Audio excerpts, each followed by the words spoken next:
नमस्कार, मेरा नाम है सनन। दिन है बृहस्पतिवार, तारीख है 22 जनवरी और आप सुन रहे हैं रेडियो भारती।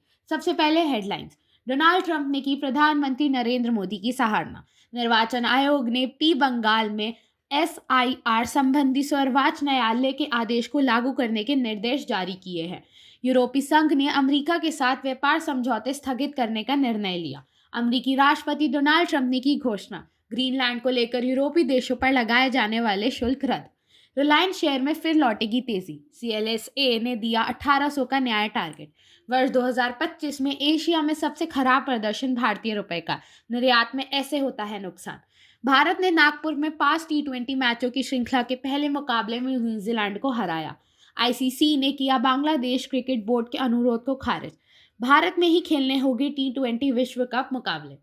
अब खबरें विस्तार से। अमेरिका के राष्ट्रपति डोनाल्ड ट्रंप ने दावोस में विश्व आर्थिक मंच के दौरान प्रधानमंत्री नरेंद्र मोदी की सराहना की है। प्रधानमंत्री को अपना करीबी मित्र बताते हुए राष्ट्रपति ट्रंप ने भरोसा जताया कि भारत और अमेरिका के बीच व्यापार समझौता जरूर होगा।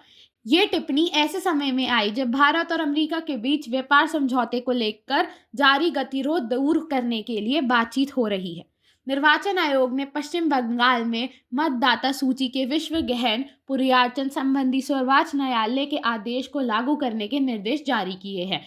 इसमें विसंगत और गैर मान्य प्रयास श्रेणी के अंतर्गत नामों को सार्वजनिक रूप से प्रदर्शित करने का निर्णय और प्रभावित मतदाताओं को निर्धारित समय सीमा के भीतर दस्तावेज जमा करने और सुनवाई का अवसर प्रदान किया गया है।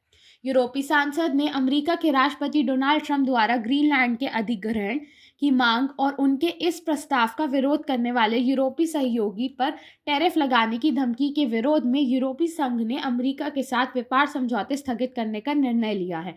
यूरोपीय संघ की संसद अमेरिका ने आयात होने वाली कई सामानों पर लगने वाले आयात शुल्क घटाने से जुड़े विधेयक प्रस्तावों पर बहस के दौरान यह निर्णय भी लिया है। अमेरिका के राष्ट्रपति डोनाल्ड ट्रंप ने घोषणा की है कि उन्होंने ग्रीनलैंड पर अमेरिका के नियंत्रण को लेकर यूरोपीय देशों पर लगाए जाने वाले शुल्क को रद्द किया है।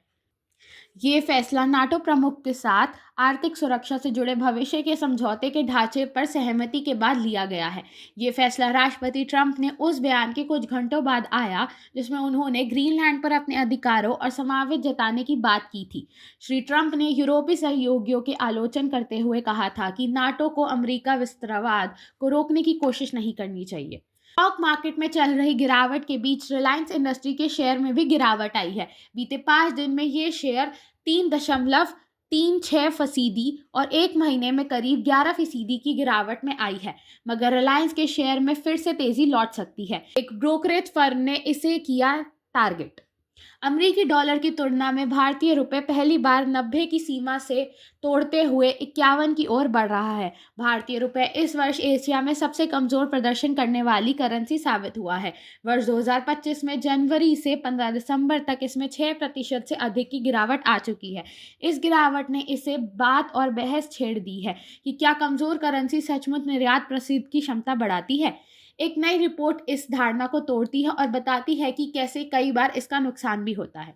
भारत ने कल नागपुर में 5 T20 मैच की श्रृंखला के पहले मुकाबले में न्यूजीलैंड को 48 रन से हरा दिया है। इस जीत के साथ भारत ने श्रृंखला में 1-0 की बढ़त बना ली है।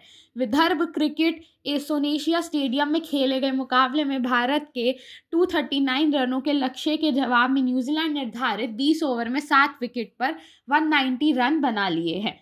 अंतर्राष्ट्रीय क्रिकेट परिषद ने बांग्लादेश क्रिकेट बोर्ड के T20 विश्व कप मैचों की श्रृंखला में स्थगित करने के अनुरोध को खारिज कर दिया है।